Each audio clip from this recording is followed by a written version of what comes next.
عرض سلام، صوفی هستم. پرس کارتون رو داریم. یه تست میزنیم پرسمون رو، به نحوه کارکردش چطوره، سیستم هیدرولیکمون که این پشت قرار داره، شیرهایی که روش کار کردیم بقیه هستش. یه جک پرس بالا هست که 25 تا نیرو داره و یه جک بارانداز این پشت هست که عملیات تخلیه بار رو انجام میده. بدن پرس رو ببینیم که ورق کار شده، خیلی کار مرتب و تمیز. قسمت پشتن که شیاره رو میبینین، اینم که قسمت در و قفل و لوله هایی که کار شده.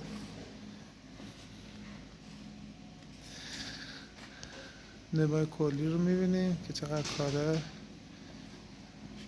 فوق‌العاده مستحکم، خیلی کار عالی و از کار کرد، کار بسیار مرتب و تمیزی هستش. این نمای کلی دستگاهمونه. قسمت داخل دستگاهمون رو میبینیم.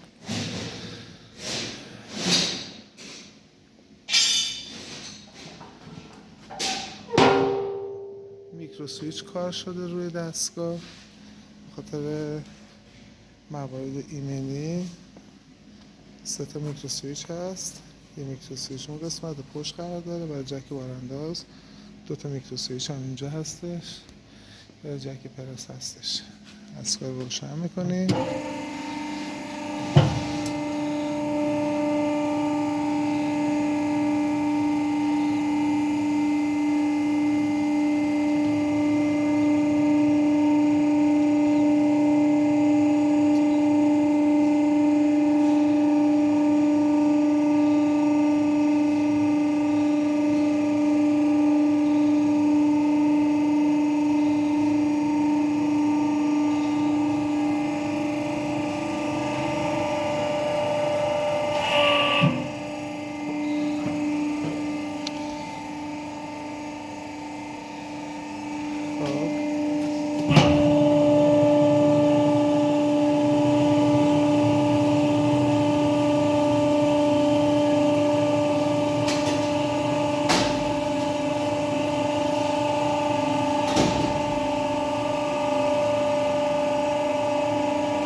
نه جک باراندازمونه که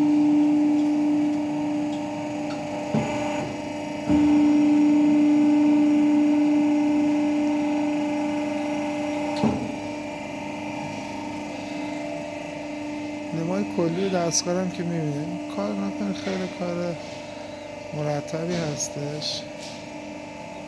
نوع مونتاژ، نوع جوشکاری و کارکرد با دستگاه هم که فوق‌العاده ساده و آسان هستش. اپراتور به راحتی کار میکنه.